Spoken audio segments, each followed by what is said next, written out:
Good morning student. Class ten में हिंदी में राम नरेश त्रिपाठी स्वदेश प्रेम में आप लोगों को आज पद्य 5 पढ़ाऊंगी। इसमें आप लोग देखेंगे पद्य को। तुम तो हे प्रिय बंधु स्वर्ग सी सुखद सकल विभवों की आकर, धरा शिरोमणि मातृभूमि में धन्य हुए हो जीवन पाकर। तुम जिसका जल अन्न ग्रहण कर बड़े हुए लेकर, जिसकी रज तन रहते कैसे तज दोगे उसको हे वीरों के वंशज। तन रहते कैसे तज दोगे उसको हे वीरों के वंशज। देखिए इसमें जो है कवि कहता है कि तुम तो हे प्रिय बंधु, यहाँ पे संबोधन का चिन्ह लगा हुआ है कि मतलब हे प्रिय बंधुओं। कवि कह रहा है कि हे प्रिय बंधुओं, स्वर्ग सी संबोधन कारक है कि हे प्रिय बंधुओं। कवि कह रहा है कि तुम या हे प्रिय बंधुओं, तुमने तो स्वर्ग सी स्वर्ग के समान। तुमने तो हे प्रिय बंधुओं, तुमने तो स्वर्ग के समान सुखद सकल विभवों। अब देखिए सकल मतलब होता है संपूर्ण, अब विभवों मिस होता है संपत्तियों, आकर मिस होता है खजाना। ठीक है। धरा मतलब पृथ्वी, शिरोमणि मतलब शिरोमणि, फिर आपका दिया है यहाँ पे रज मतलब धूल, तन मतलब शरीर। अब वंशज को जानते ही हो कि वंश, वीरों के वंशज। ठीक है बच्चों। अब यहाँ से हम अर्थ इसको देखेंगे कि कवि कहता है कि हे प्रिय बंधुओं, तुमने तो स्वर्ग सी या स्वर्ग के समान, सी का अर्थ समान, स्वर्ग के समान सुखद संपूर्ण ईश्वर की खान है या संपूर्ण ऐश्वर्य की खान। ठीक है बच्चों। आकर मतलब खजाना, संपूर्ण ऐश्वर्य या संपत्तियों की खजाना, सुखद संपूर्ण संपत्तियों की खजाना। अर्थात तुमने उस पृथ्वी पर या पृथ्वी के स्वर्ग पर जन्म लिया है। मतलब कवि कह रहा है कि तुमने जिस पृथ्वी पर के स्वर्ग पर जन्म लिया है, उस धरती का जो शीर्ष है, शीर्ष मतलब ऊपर का भाग। ठीक है बच्चों। जो यदि ना कि धरा शिरोमणि मातृभूमि में, शिरोमणि मतलब पृथ्वी के शीर्ष भाग, मतलब जो ऊपर का भाग होता है। धरा मतलब जानते ही हैं पृथ्वी का। ठीक है बच्चों। तो इस पृथ्वी का जो शीर्ष है वे हमारे और आपका देश है। कवि कह रहा है कि हे बंधुओं, तुमने स्वर्ग के समान सुखद संपूर्ण संपत्तियों का खजाना। ठीक है। और तुमने जिस पृथ्वी पर या तुमने उसे पृथ्वी के स्वर्ग पर जन्म लिया है, इस पृथ्वी का जो शीर्ष भाग है वे हमारा और आपका क्या है, देश है। वह हमारा और आपका क्या है, देश है। धन्य हुए हों जीवन पाकर।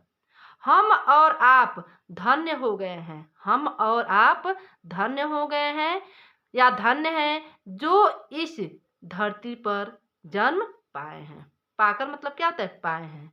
मतलब हम और आप धन्य हैं जो हमें इस धरती पर जन्म दिया है या जन्म हमको मिला है। तुम जिसका जल अन्न ग्रहण कर, तुमने जिस पृथ्वी का अन्न ग्रहण किया है, जल पिया है। दिया ना कि तुम इसका जल अन्न ग्रहण कर, तुमने जिसका जल ग्रहण किया है मतलब जल पिया है, अन्न खाया है, बड़े हुए लेकर जिसकी रज, रज मतलब क्या बतलाई थी, धूल, और जिसकी मिट्टी में रहकर तुमने ये शारीरिक विशेषताएं प्राप्त की हैं। मतलब जिसकी मिट्टी में तुम रह करके और हिष्ट पुष्ट हुए हो या ये शारीरिक विशेषताएं प्राप्त की है। तन रहते कैसे तज दोगे उसको हे वीरों के वंशज। मतलब देखिए अब कवि जो है संबोधित कर रहा है, कवि जो है संबोधित कर रहा है कि हे वीरों के वंशज, आप अपने शरीर के रहते हुए इस पृथ्वी को या धरती को कैसे छोड़ दोगे। दिया ना कि तन रहते कैसे तज दोगे, उसको हे वीरों के वंशज। अब कवि हमको क्या है, ऊपर तो बतलाया है, लेकिन कवि हमको यहाँ से क्या कर रहा है, संबोधित कर रहा है कि हे वीरों के वंशज, आप शरीर के रहते या आपके शरीर के रहते इस धरती या इस पृथ्वी को कैसे त्याग दोगे या कैसे छोड़ दोगे।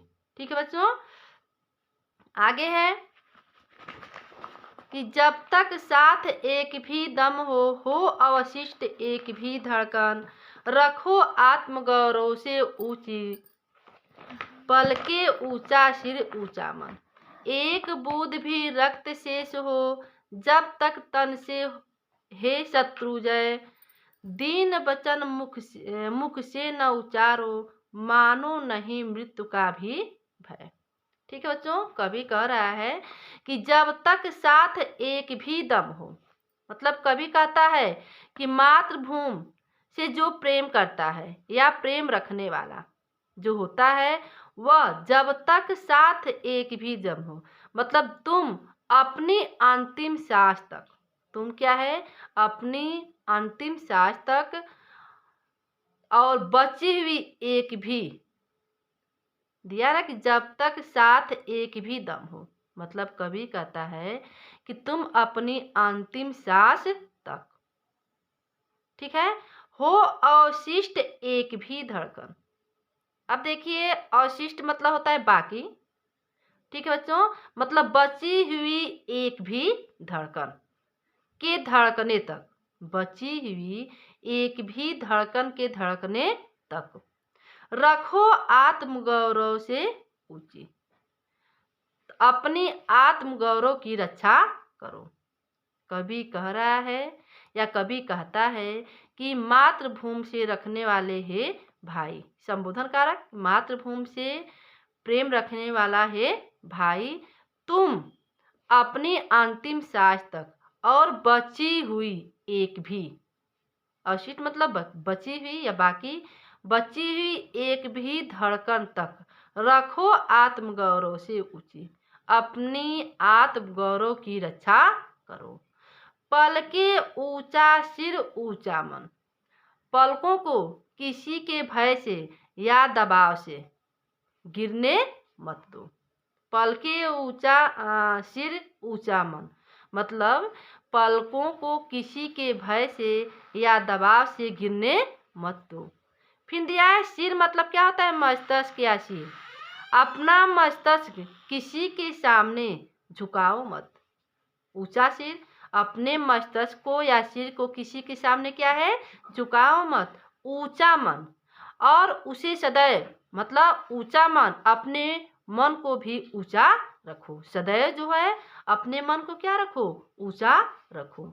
एक बूंद भी रक्त शेष हो, मतलब कवि कहता है कि जब तक तुम्हारे शरीर में, जब तक तुम्हारे शरीर में रक्त की एक भी बूंद शेष हो, कवि कहता है कि जब तक तुम्हारे शरीर में रक्त का एक भी बूंद शेष हो, जब तक तन में हो शत्रुजय, तुम्हारे भीतर शक्ति शेष है।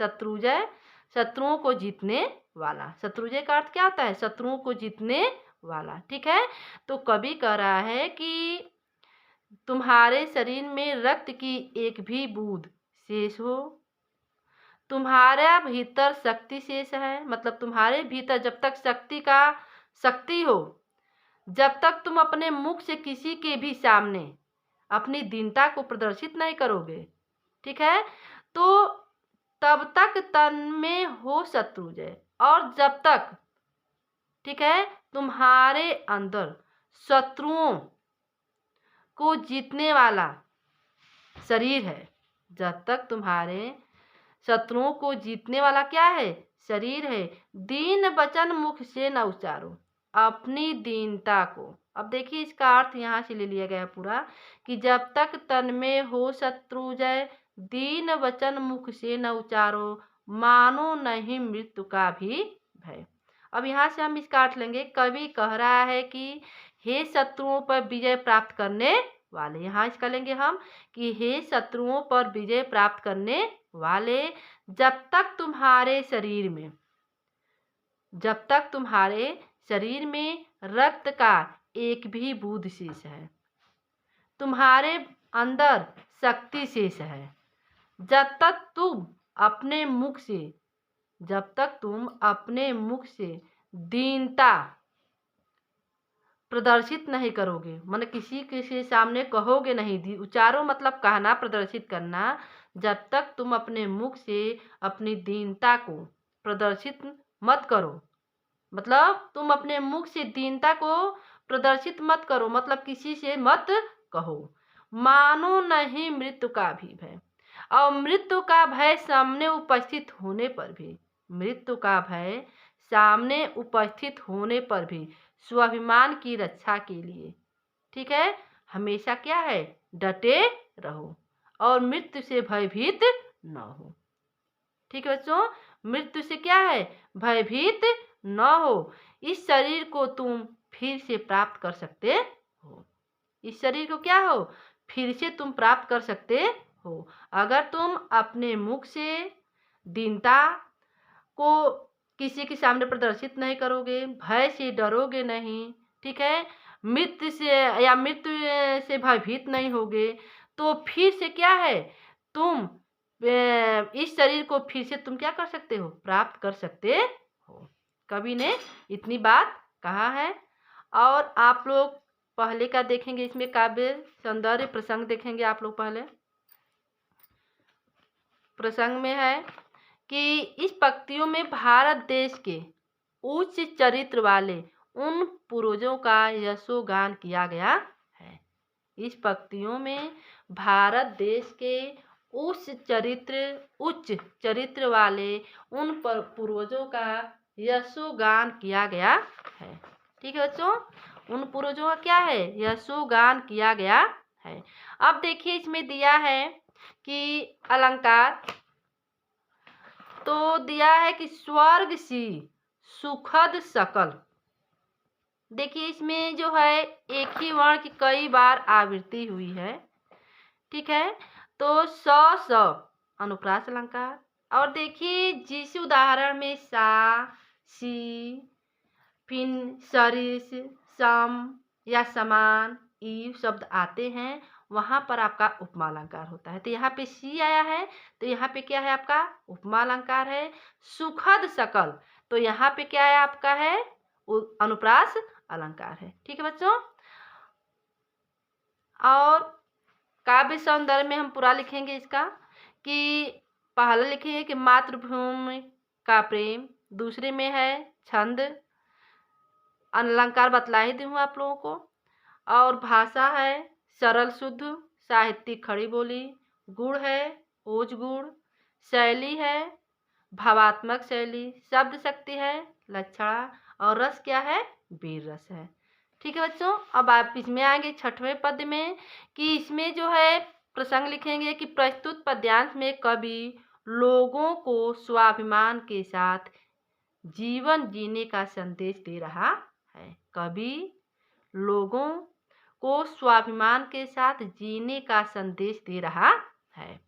अब इसमें काव्य सौंदर्य देखेंगे, भाषा है, काव्य सौंदर्य में भाषा है खड़ी बोली, फिर है राष्ट्र प्रेम की भावना, शैली है भावात्मक शैली, गुण है ओज, रस है वीर रस, छंद है मात्रिक छंद, शब्द शक्ति है व्यंजना। अब देखिए इसमें अनुप्रास अलंकार है, दिया है ना कि दीन वचन, यहाँ है आपका दीन वचन। अब देखिए इसमें न की पुनरावृत्ति हुई है, तो जहाँ पे न की पुनरावृत्ति होती है वहाँ पे कौन सा अलंकार होता है, आपका अनुप्रास अलंकार। ठीक है बच्चों, यहाँ पे देखिए च की ही हुआ है, तो यहाँ पे भी क्या है आपका अनुप्रास अलंकार। ठीक है बच्चों, तो यह आपका जो है अनुप्रास अलंकार है। और दीन वचन और च कई बार आया हुआ है, तो इन सब में क्या है आपका अनुप्रास अलंकार। ठीक है बच्चों, आप लोग इसका जो है होमवर्क करके और भेजेंगे। Thank you.